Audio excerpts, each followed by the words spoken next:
I opened my eyes to what felt like just another ordinary morning. Nothing unusual. The same ceiling, the same bed, the same morning light filtering through the blinds. But something was different, though I couldn't yet name it. A shift. A sense that something beneath the surface was starting to crack. We like to believe we understand the world around us. We rely on routines, labels, and expectations to give us the illusion of control. We wake up, scroll through our feeds, sip coffee, head to work, say the right things to the right people, and move through each day in a well-rehearsed dance. It's a comforting script. And yet, on that morning, something snapped in me. It was like waking from a dream I didn't even know I was in. I looked around, at the city, at the people, at myself, and for the first time, I saw it all differently. I was stunned, amazed, not in the joyful sense, but in the paralyzing realization that everything I thought was real was carefully constructed.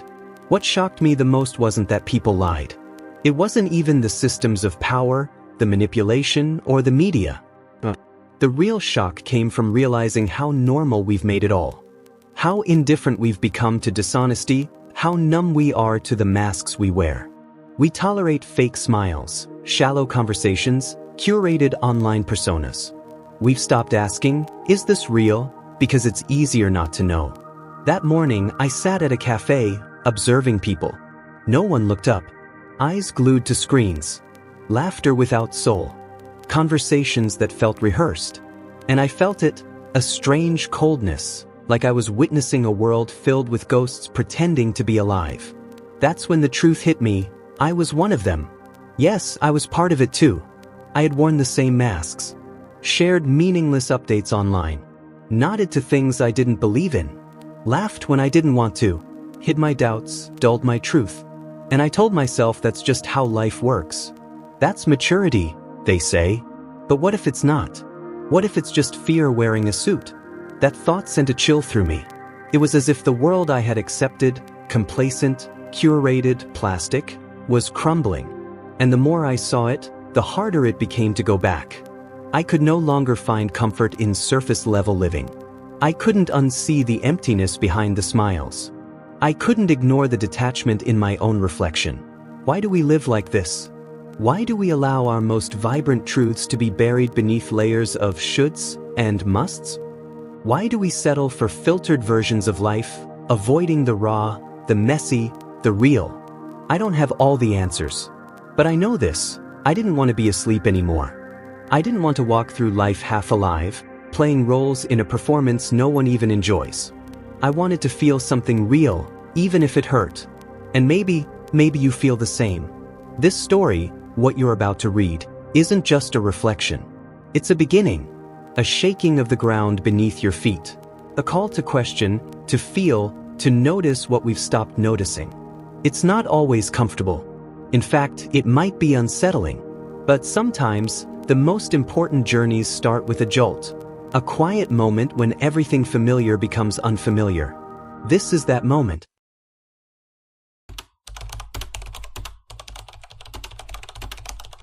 Have you ever felt like you were falling behind in a race you never signed up for? Like everyone else is moving forward, thriving, smiling, achieving, while you're quietly unraveling inside. There was a time when I used to wake up with a kind of heaviness I couldn't explain. It wasn't the exhaustion from lack of sleep or the burden of too many responsibilities. It was something deeper, a quiet, aching sadness, a disappointment not just in the world, but in myself. I looked at my life and felt disconnected. Not because it was broken on the surface, but because deep down, I knew I was living someone else's version of who I was supposed to be. I had followed the rules. I had met expectations. But I didn't feel whole. I didn't feel proud. I felt like I had abandoned something inside me, and I wasn't even sure when it happened. That realization didn't come all at once. It was gradual, like water slowly soaking into wood. I began to notice the moments I smiled when I didn't mean it. The times I said, "I'm fine," just to avoid explaining the storm inside. The endless scroll through social media, comparing my insides to everyone else's curated highlights. The disappointment wasn't just with the world. It was with my own silence, my own acceptance of things that made me small. And beneath the sadness, something else began to grow: anger. I was angry at how easy it was for people to pretend. Angry at the pressure to keep it all together, to stay positive, to be grateful, when everything inside me felt hollow. Angry that no one seemed to ask the real questions. Are you okay? Do you feel seen? Are you living, or are you just surviving? That quiet rage kept building. Not the kind that explodes, but the kind that simmers, turning into resentment. I began resenting the system that promised happiness if I followed the path. I resented the conversations that felt scripted, the relationships built on convenience instead of connection, and most of all, I resented myself for staying silent, for making myself smaller to fit. It was a frustrating kind of sadness. The kind that doesn't always show on the outside, but eats away at you in the quiet hours. It came with regret. Regret for the years I spent trying to be good enough. Regret for the dreams I silenced because they didn't fit the narrative. Regret for believing that my value was tied to how much I achieved instead of who I truly was. There were nights I stared at the ceiling, wondering if it was too late to change. If I'd already compromised too much. If this numbness was just what adulthood feels like. People tell you that sadness passes, that it's just a phase, but what they don't talk about is the kind of sadness that settles into your bones. The kind that turns into apathy. The kind that makes you stop trying. But maybe, just maybe, that quiet sadness is trying to tell us something. Maybe it's not weakness to feel broken by a world that demands perfection. Maybe our anger is not the problem, but the signal. A sign that something isn't right. That we were meant for more than survival. That somewhere inside us, there's still a flicker of hope, a whisper that says, this isn't how it's supposed to be. I'm still learning to listen to that whisper. To honor the grief of what I've lost, and the frustration of what I've accepted. To forgive myself for not knowing better. And to slowly, patiently, start again. Because behind the sadness is truth. And behind the anger is power. And maybe that's where healing begins. I wasn't expecting joy. I didn't go looking for it. In fact, I had nearly forgotten what it felt like. But it found me anyway. It happened in a moment so ordinary that I almost missed it. I was sitting alone in a quiet cafe, the kind where the music is soft and the sunlight spills through the windows in wide golden sheets. I had no plans for the day, no exciting emails, no good news waiting to surprise me. Just a coffee, a quiet heart, and an afternoon to pass. Then something shifted. I looked up and noticed the way the light danced across the wood table. I watched a young child outside press their face against the glass, eyes wide with wonder at something only they could see. I heard laughter from the table beside me, gentle, honest laughter that made no effort to hide. And for reasons I couldn't quite name, I felt this sudden, powerful wave of joy swell up in my chest. It didn't ask permission. It just arrived. And it caught me completely by surprise. For the first time in a long time, I felt present. I wasn't waiting for the next problem to fix, the next milestone to chase, or the next piece of validation to tell me I mattered. I was just there. And somehow, that was enough. I smiled. Not the kind of polite smile you give to strangers, but a real one. Full, soft, alive. A smile that came from somewhere deep inside, from a part of me I thought had gone quiet for good. I realized something that day. Joy doesn't always need a grand event, a perfect setting, or a dramatic change. Sometimes, it comes quietly. It slips in through the cracks of ordinary life and reminds us that being alive is, in itself, a miracle. That tiny moment gave me something I hadn't felt in ages: delight. Not just in what I saw around me, but in myself. I remembered how it felt to feel wonder at small things. The aroma of fresh coffee, the texture of a page in a book, the distant sound of someone playing guitar down the block. For years, I had been chasing happiness like it was a destination. Some final point where all things would align and I'd finally feel whole.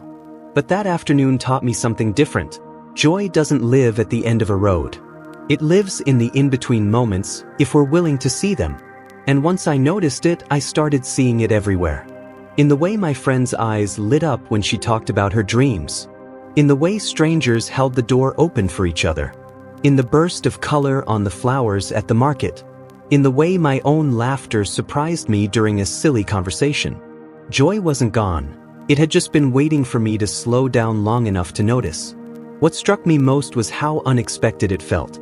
Not because I hadn't experienced happiness before, but because I had started to believe I no longer deserved it. Life had become a list of obligations and expectations, and I had lost touch with the part of me that could feel light, free, even silly. But in that cafe, something opened again. And with it came the understanding that joy is not childish. It's not naive. It's essential. It's the proof that even when things feel hard, our hearts still know how to lift. It reminded me that it's okay to laugh for no reason, to smile at strangers, to cry because something is unexpectedly beautiful. Joy is a kind of rebellion in a world that tells us to keep moving, keep performing, keep proving. And I choose to rebel. It started with a spark. Small, sudden, barely noticeable at first. But once I felt it, I couldn't unfeel it. Something deep inside me had awakened. It wasn't just an idea. It was a pulse, a vibration that echoed through every corner of my being. A sense that something was about to happen, something big, something life-changing. And just like that, I was excited. You know, the kind of excitement that makes you sit up straighter, breathe a little deeper, and start imagining everything that could go right? That was me. My thoughts raced with possibility, not fear. My heart beat with anticipation, not anxiety. For the first time in a long time, I felt not just alive, but electrified. What surprised me most was how suddenly it happened. I wasn't expecting it. I had gone about my day like usual, coffee, work, the same routines, the same tired thoughts. But then something shifted. I saw a message, heard a voice, read a quote. I can't even remember which. All I know is that something clicked, and suddenly the future looked wide open again. It was as if the world whispered, "What if everything you want is still possible?" And for once, I believed it. There was this new energy running through me. Not the kind of energy you get from caffeine or adrenaline, but the deeper kind. The kind that rises from hope and purpose. The kind that reminds you who you are before the world told you to be realistic. I was buzzing with enthusiasm. Everything felt vibrant. Colors looked brighter, sounds clearer, even the air smelled fresher. I couldn't stop smiling. I started moving differently, talking differently. My words carried weight, my laughter came easily, and my steps had rhythm. That's the thing about real excitement. It's contagious. It leaks out of you and into everything you touch. People around me noticed. "You seem different," they said. "What's changed?" I couldn't point to one thing, but I knew the answer. Or rather, the me I had forgotten. The me who once believed in possibilities. Who once stayed up late dreaming instead of worrying. Who once felt joy without needing a reason. I felt like that version of me was returning. And I welcomed her back with open arms. The most thrilling part was not knowing exactly what would come next. That used to scare me, the not knowing. But now, it thrilled me. There was something magical about not having all the answers. The mystery wasn't a threat, it was an invitation. An invitation to trust myself. An invitation to explore, to risk, to leap before I was ready. And somewhere inside, I knew I was ready. Maybe not perfectly prepared, maybe not with all the tools. But emotionally, soulfully, I was ready to rise. That sense of wonder, that beautiful surprise, it kept growing. I found myself saying yes more often. To people, to opportunities, to myself. I tried new things without overthinking. I followed curiosity instead of fear. I let excitement lead. And it led me to new places. To people who lit me up. To work that inspired me. To ideas that scared me in the best possible way. And all along the way, that energy, that wild, buzzing, joyful electricity, kept flowing. What I learned was this: excitement isn't just an emotion. It's a signpost. It points you toward the life you're meant to live. A life where your heart beats a little faster, your eyes open a little wider, and your soul hums with aliveness. So now, when I feel that spark, I don't question it. I follow it. Because that spark is where everything begins.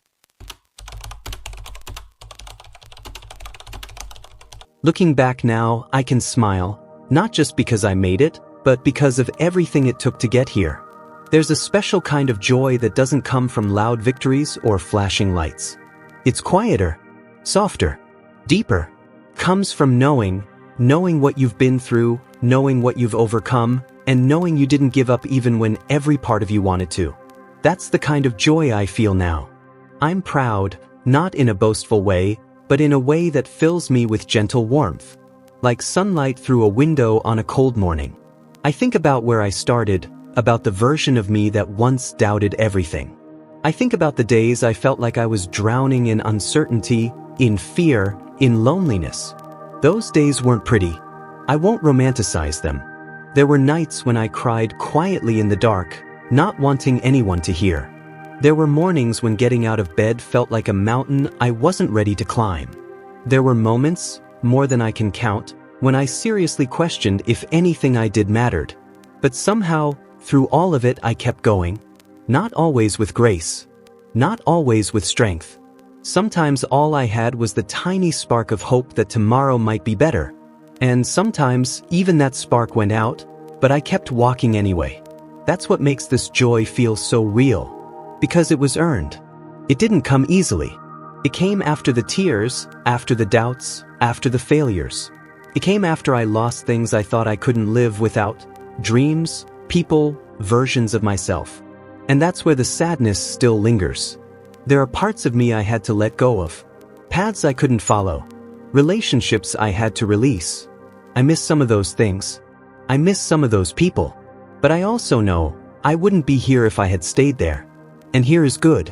Here is strong. Here is wiser. Here is kinder to myself. I've come to understand that pride and sadness can live side by side. I can be proud of how far I've come and still grieve the version of me who didn't make it. I can celebrate my growth and still feel the ache of what I lost along the way. That duality doesn't take away from the joy, it makes it richer. It makes it honest. I've learned to look at my scars not as reminders of pain, but as proof that I survived. I've stopped hiding my struggles and started owning them. Because every setback, every disappointment, every stumble taught me something about who I am and what I'm capable of. And now, when I stand in front of the mirror, I don't just see the tired eyes or the fine lines. I see resilience. I see someone who kept showing up. Someone who's learning to love themselves through every version, broken, healing, or whole. So yes, I'm proud. Not just of the successes, but of the courage it took to keep choosing myself. Of the healing I did in silence. Of the forgiveness I gave when no one asked for it.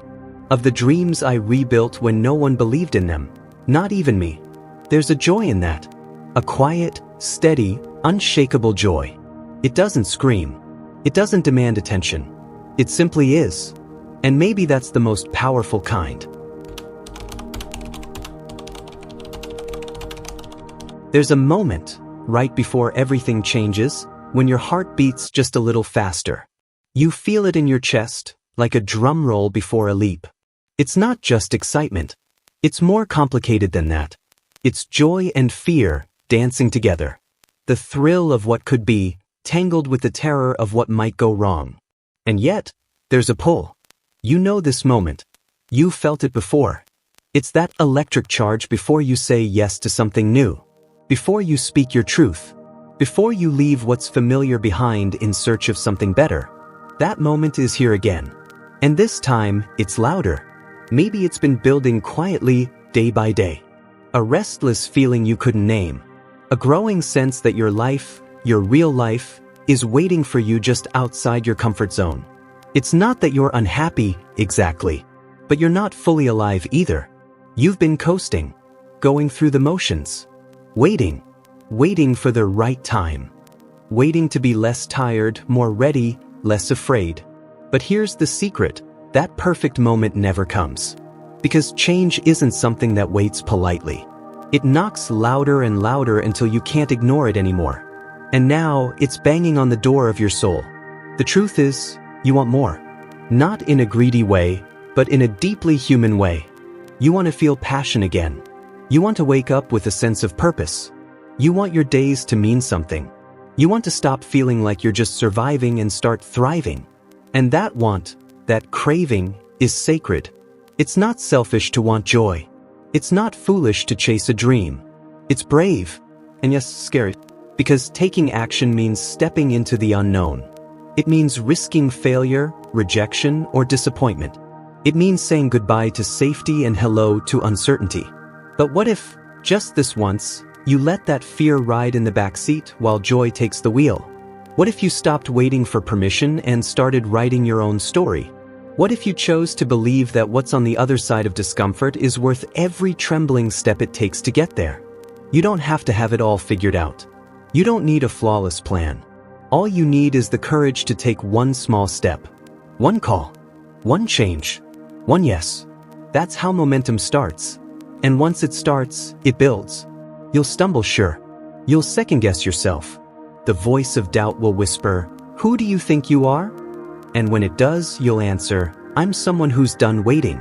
Because deep down, you know, if you keep putting off your life, one day you'll run out of some days.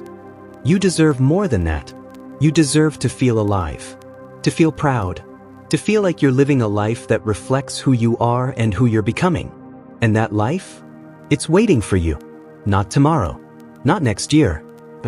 So go ahead, feel the fear. Let it tremble through your bones. Let it keep you alert, sharp, focused. But don't let it stop you. Let your joy be louder. Let your hope be stronger. Let this be the moment, the spark, that turns longing into movement. You're not too late. You're not too broken. You're exactly where you need to be. Now go. Begin. Take a breath. Look around. Can you feel it? This moment, right here, is yours. It belongs to every version of you that kept going when it would have been easier to quit. Every exhausted day. Every quiet night of wondering if you were enough. Every choice you made to care, to fight, to try again. And somehow, through all of it, you've arrived here. You should feel proud. Not just because of what you've done, but because of who you've become. Because the truth is, your story isn't one of ease or perfection, it's one of resilience. And that's the kind of story that truly matters. You've changed, grown, softened in some ways, strengthened in others. You've learned to listen to the parts of yourself that once went unheard, to make room for joy, to stand taller in rooms that once made you shrink. That's no small thing. That's courage. And while the world might not hand you a trophy or throw a parade, this moment is worth honoring. Because it's not just a checkpoint, it's a transformation. But even in this pride, even in the warmth of joy, there's a whisper in the background. A quiet voice tugging at your awareness. Don't stop now. It's not fear in the loud, panicked sense. It's something subtler, a kind of inner urgency. A sense that what you've built is precious and fragile. You've come this far, but the path ahead still calls you.